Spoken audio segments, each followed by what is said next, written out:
आज हमारे यहाँ एक गोरखपुर में नेताजी भाषण दे रहे थे। अब जनता कम आई तो एक प्रधान जी गए, गौवा के खेते में किसान लोग काम कर रहा था, बुला के सबको भर लाया। नेताजी ने एक किसान के पैर में मिट्टी देख करके बोला कि ये मिट्टी क्यों लगा है। किसान ने कहा सर खेतवे से आ रहे हैं ना सभा में तो मिट्टी लगा है। नेताजी ने बोला हमको ओढ़ दो, पूरे खेत में टाइल्स लगवा देंगे।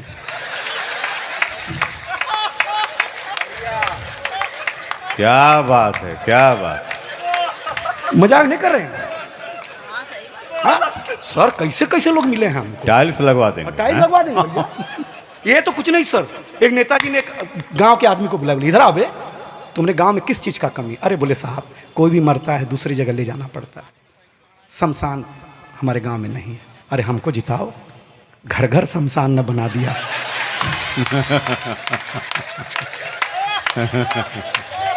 इसी को कहते हैं मोदी की गारंटी। ताली बजाइए, अध्याय समाप्त हुआ है आप लोगों का। अद्भुत है। आप हमें हिम्मत देंगे, हम आपको कविता देंगे। मनीष भैया आपने बहुत सेवा की। सर क्या आपके यहाँ का स्वाद ऐसा है, ऐसा कुक लाए हैं, भगवान कसम अगली जन्म में वो महिला हो हम पुरुष हो तो ब्याह कर लें उससे।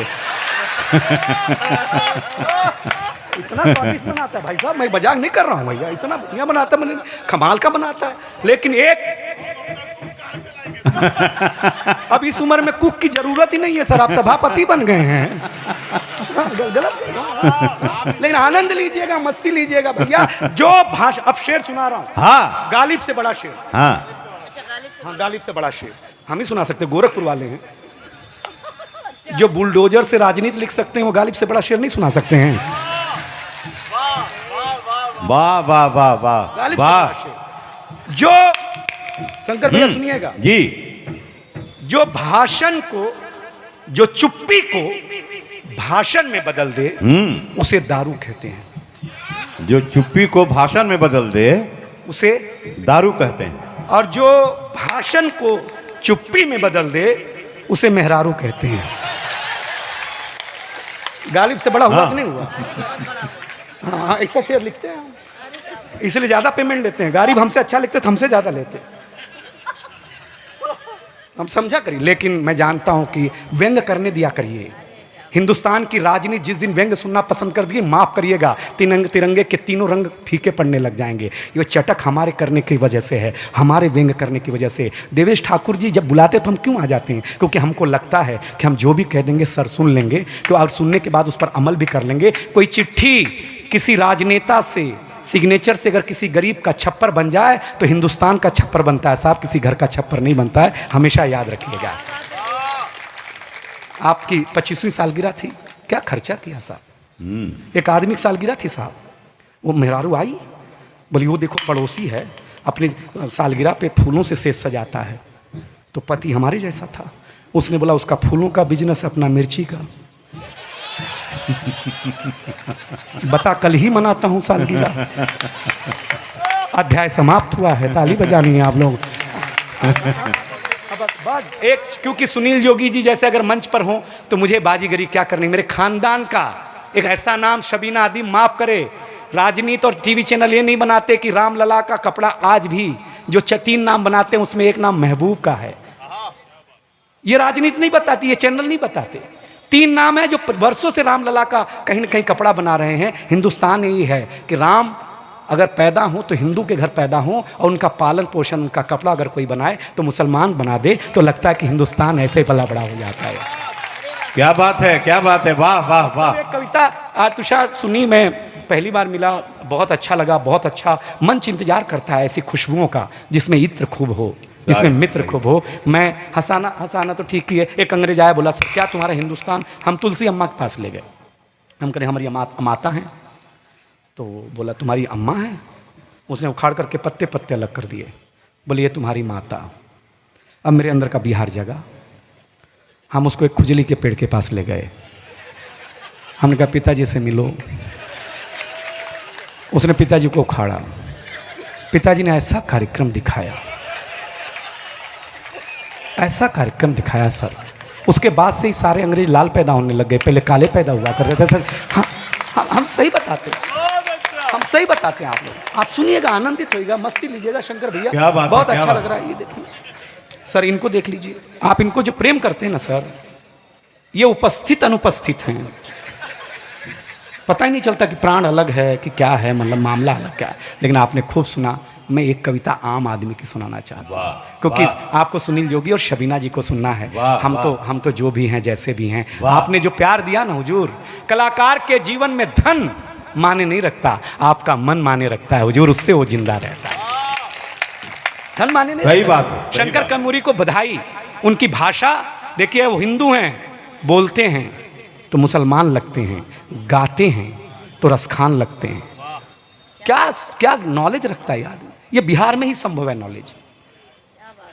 हाँ, ये नॉलेज बिहार में संभव है और कहीं संभव ही नहीं है साहब। लेकिन आप लोगों ने बहुत अच्छा सुना, बहुत अच्छा, पढ़े लिखे लग रहे हो यार आज। हाँ, हर बतिया पकड़ ले रहे हैं सर। सर सर समझ सही सर, बाबू भैया आप प्रवक्ता, हम सही बताएं, आप इतने खूबसूरत हैं, अच्छा लगा आपको देख करके। हम पहली बार सर, हमारे बाप हमारे को जमा कराने ले गए। पहले जमा ही होता था, अपने मन से कौन जाता था स्कूल में? जो अपने मन में जाता था, हाँ स्कूल में पहली बार जमा कराने ले गए, तो जो अपने मन से कौन जाता था, जो अपने मन से जाता था वो सभापति बनता था।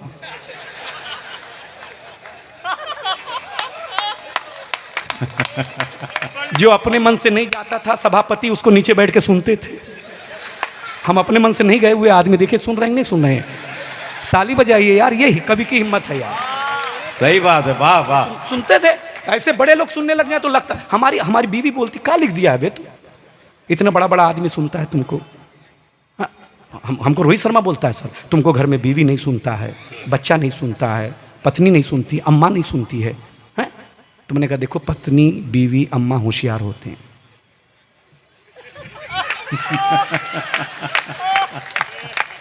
समझने की कोशिश करिएगा, हम इशारे समझाएंगे और क्या मतलब है। तो सर हम सही बता, पहले दिन ही ऐसे स्कूल में खचाखच बच्चे देखे, खचाखच शंकर भैया जी, खचाखच, हैरान, हमारे गोरखपुर में बच्चे होते ही नहीं, सीधे बाप।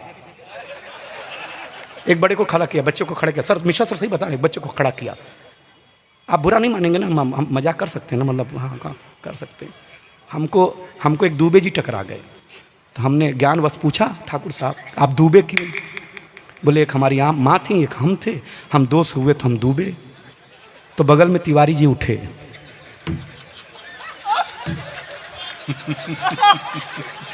बोला ये दूबे तो एडजस्ट कर लिया, अपना क्या हो गया यार। रास्ते में चौबे जी दिख गए, बोले उधर मत जाना, दूबे ने बड़ी खतरनाक चर्चा खोज दी है। मैं सही बताता हूँ, आनंद नहीं वो छोड़ दूंगा। तो आनंद सर, हम ऐसा बॉर्डर पे ले जाके रखते हैं ना कि आपको लगता फिसलेगा, लेकिन फिसलेंगे नहीं सर। हम राजनीति से ज़्यादा होशियार आदमी हैं। लेकिन आप लोग सर सही बता, खचाखच बच्चे देखे, एक बच्चे को मैडम खड़ा किया, बताओ तुम्हारे प्रदेश का मुख्यमंत्री कौन? बच्चा बोला रामलाल यादव। इंस्पेक्टर बोला ये कौन है वे? लड़कवा बोला हमारे बाप का नाम है, 5 साल से घर नहीं आए तो मुझे लगा यही होंगे। सही बता रहे हैं आपको, टेंशन में आ गया। उसने कहा तुम्हारे प्रदेश का मुख्यमंत्री का नाम नहीं मालूम है? कैसा लड़का है? लड़का बोला मास्टर जी ज़्यादा बड़बड़ मत करो, असली बात यह है कि हम असली स्टूडेंट है ही नहीं, हम तो यहाँ भेड़ बकरी चरा रहे थे। ये मास्टर जी आए, बोले क्लासरूम में बैठ जाओ, शाम को 10-10 रुपया मिलेगा। अब ये बताओ तुम दोगे कि कोई और देगा?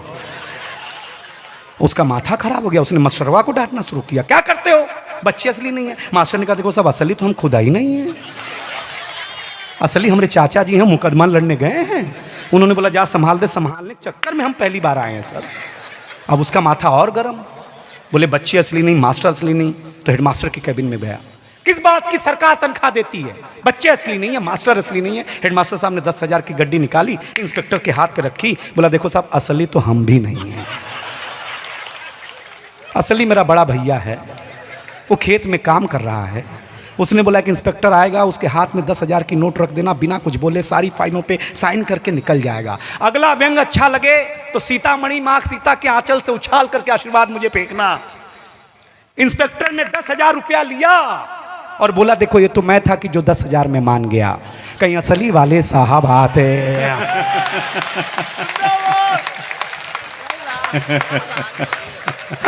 इसके बाद वाली बात पे तो सभापति जी भी ताली बजाएंगे, क्योंकि वो उत्तर प्रदेश था।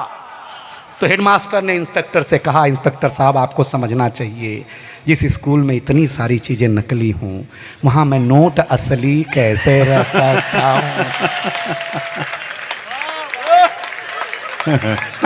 उस व्यवस्था में हमको कविता सुनानी है, उस व्यवस्था में दीदी कविता सुना रहा हूं, आपको सौंप रहा हूं, कुछ सुनना बड़े मन। अरे अरे क्या बात है, आइए महाराज जी, ये आप ही की बस की बात है। आइए। वाह, बहुत मेहनत। हाँ हाँ कोई चिंता नहीं, हम अपने प्रणाम काम कर। सर सुनिएगा, आप कविता सुना रहा हूं। हाँ, फटी धोती नंगे पांव, शंकर भैया वाह, फटी धोती। अब मैं आम आदमी का गर्द, अब तक आपके ओठों पे हंसी लाया हूं, अब दर्द गाना चाहता हूं, क्योंकि हंसी कम समय तक याद की जाती है, दर्द बहुत लंबे समय तक याद किया जाता है। दर्द के चलते हम भी याद किया जाएंगे। फटी धोती नंगे पांव, एक मजदूर तहसील में जाके बोला, हुजूर जन्म का प्रमाण पत्र चाहिए। अधिकारी बोला, कब पैदा हुए थे बताइए। मजदूर बोला, हुजूर उस साल पैदावार बहुत कम हुई थी, क्योंकि खेत में बहुत चूहे थे। अम्मा बताती हैं कि रामधनी की बछिया और हम दोनों एक ही दिन पैदा हुए थे। अगर जो गांव के लोग हैं इस दर्द को सुनेंगे, रामधनी की बछिया और हम दोनों एक ही दिन पैदा हुए थे। अधिकारी बोला, अरे भाई प्रमाण चाहिए, जाइए किसी से लिखवा के लाइए। मजदूर बोला, हुजूर कुछ कीजिए ना, बिना प्रमाण के ही बना दीजिए ना, बिना प्रमाण के ही बना दीजिए ना। अधिकारी बोला, तुम गरीब जनता हो, बड़ी भोली हो, इस देश में राम को जन्म का प्रमाण पत्र देना पड़ा, तुम किस खेत की मूली हो? वाह वाह, इस देश में राम को जन्म का प्रमाण पत्र देना पड़ा, तुम किस खेत की मूली हो? हुजूर ऐसी सोच रखने वाले पाषाण हैं, राम तो अपने आप में खुद एक प्रमाण है, बना दीजिए ना, दया खा के अगर बना दिया ना तो राम जी का दर्शन करूंगा अयोध्या जाके। मजदूर बोला, तो अधिकारी बोला, तो एक बात सुनो ध्यान से, खास करके देवेश सर को एक कविता सुना रहा हूं, क्योंकि मैंने 2 दिनों में उतनी चिट्ठियों पर उनका समाधान देखा तब। अधिकारी बोला, तो एक बात सुनो ध्यान से, जाओ लिखवा के लाओ प्रधान से। हुजूर प्रधान उनके पास नहीं जाएंगे, अगर गए तो फिर वापस नहीं आएंगे। वापस नहीं आएंगे इसका मतलब समझाएंगे? अरे हुजूर अम्मा बताती हैं वो हमारा शौचालय खा गए, वो हमारा आवास खा गए, उन्हीं के चलते हम इस हालात में आ गए। ये सब हुजूर उन्हीं की मेहरबानी है, हम उन्हीं की लिखी हुई एक कहानी है। वाह वाह वाह वाह, हुजूर वाह, हुजूर ये सब उन्हीं की मेहरबानी है, हम उन्हीं की लिखी हुई एक कहानी है, एक कहानी है। अरे हुजूर आपके सामने ये गरीब, ये फटा धोती पहना हुआ, नंगे पांव, बेवाई फटी हुई आदमी हाथ जोड़ेगा। आप खुद ही सोचिए ना, जो सड़क शौचालय आवास सब खा गया हो, वो क्या मुझे जिंदा छोड़ेगा? हुजूर बड़े लोगों, हुजूर हुजूर न जाने ये दुनिया हमारे साथ ऐसा सुलूक क्यों करती है। स्वाभिमान देखिए किसान का, मजदूर का। आपके गांव के नगर के सड़क पर कोई अगर मजदूर झाड़ू लगा रहा हो तो उसका अपमान मत करिए, सम्मान करिए। सुनिएगा, आप कविता सुनाने की कोशिश कर रहा हूं। मजदूर बोला, हुजूर न जाने ये दुनिया हमारे साथ ऐसा सुलूक क्यों करती है। अगर आपका पेट कलम तो हमारा भी कुदाल भरती है। वाह, मेहनत से खाते, आज कुदाल भरती है। इतना सुनने के अंतिम 2 पंक्तियां मैं अपनी जगह ले रहा हूं। अगर मैंने आपके दिल पर ठीक ठीक मोहर लगा दी हो तो मुझे ऐसी विदाई चाहिए कि मेरी बेटी, मेरे बच्चे, मेरा परिवार, मेरा कवि कुनबा, मेरी दीदी, सारे लोग कहें कि मेरे लाल, सरस्वती के अलावा तुझे जनता भी प्यार करती है।